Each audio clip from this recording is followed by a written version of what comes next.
আসসালামু আলাইকুম। ইনফো টেলিভিশনে আপনাদের সকলকে স্বাগতম। খবর পড়ছি আমি প্রিয়া রানী। শুরুতেই সংবাদ শিরোনাম।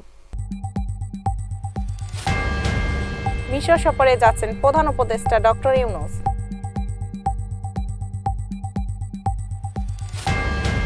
ভারতের সাম্প্রতিক কিছু ভূমিকা ছিল উস্কানিমূলক বলেছেন জামায়াত আমির। ভিয়েতনামে প্রশিক্ষণের সময় বজ্রপাতের জেরে বিস্ফোরণে 12 সেনা নিহত। টেস্ট ব্যাটিংয়ে স্মিথ কোহলিকে পেছনে ফেললেন তাইজুল। চলতি মাসের মাঝামাঝিতে উন্নয়নশীল 8 মুসলিম দেশের জোট D8 শীর্ষ সম্মেলনে বসেছে মিশরের কায়রোতে। সম্মেলনে যোগ দেবেন বাংলাদেশের অন্তর্বর্তীকালীন সরকারের প্রধান উপদেষ্টা ডক্টর মোহাম্মদ ইউনূস। তিনি আগামী 17 থেকে 20 ডিসেম্বর মিশরের সরকারি সফর করবেন। ঢাকা কায়রোতে একাধিক কূটনৈতিক সূত্র প্রধান উপদেষ্টা মিশরের সফরে তথ্য নিশ্চিত করেছেন।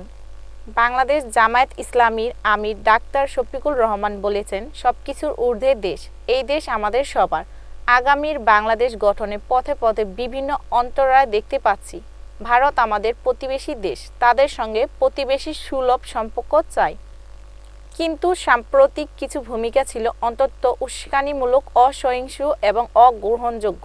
বুধবার 4 ডিসেম্বর প্রধান উপদেষ্টা অধ্যাপক ডক্টর ইউনূসের সঙ্গে বিভিন্ন রাজনৈতিক দলের নেতাদের বৈঠক শেষে ফরেন সার্ভিস একাডেমির সামনে রাস্তায় গণমাধ্যম কর্মীদের তিনি এসব কথা বলেন। দক্ষিণ পূর্ব এশিয়ার দেশে ভিয়েতনামে বিস্ফোরণে দেশটির 12 সেনা সদস্য নিহত হয়েছেন। দেশটির দক্ষিণাঞ্চলে প্রশিক্ষণ চলাকালে দুর্ঘটনাজনিত কারণে বিস্ফোরণে এ ঘটনা ঘটে। এছাড়া বিস্ফোরণের পর কয়েকজন নিখোঁজ থাকারও কথা বলা হচ্ছে। বুধবার 4 ডিসেম্বর রাতে এক প্রতিবেদনে এই তথ্য জানিয়েছেন বার্তা সংস্থা রয়টার্স।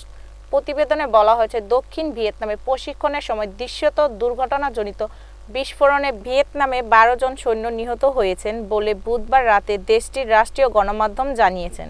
বাংলাদেশের টেস্ট ইতিহাসে দ্বিতীয় সর্বোচ্চ উইকেট শিকারী তাইজুল ইসলাম গত মাসে এই সংস্করণে 200 উইকেটের মাইলফলক ছুঁয়েছেন। একজন বিশেষজ্ঞ বাঁহাতি স্পিনার হিসেবে বিবেচনা করা হয় তাকে, তবে ব্যাট হাতেও প্রয়োজনে দলকে সাহায্য করেন তিনি। একাধিক ম্যাচে খেলেছেন কার্যকরী কিছু ইনিংস। এই বছর টেস্টে তাইজুল খেলেন মোট 540 ডেলিভারি, যা বিরাট কোহলির চেয়েও বেশি। লম্বা সময় ধরে এই সংস্করণে ক্রিকেটের বিশ্বসেরা এই ব্যাটার সাম্প্রতিক ফর্মটা ভালো নয়। এবছর এখন পর্যন্ত 60 টেস্টে 14 ইনিংসে 513 বল খেলেছেন তিনি। এতক্ষণ ইনফো টেলিভিশনের সাথে থাকার জন্য ধন্যবাদ। আমাদের সকল নিউজ দেখার জন্য www.infotvbd.com অথবা আমাদের ফেসবুক পেজ ও ইউটিউব চ্যানেলে ভিজিট করুন।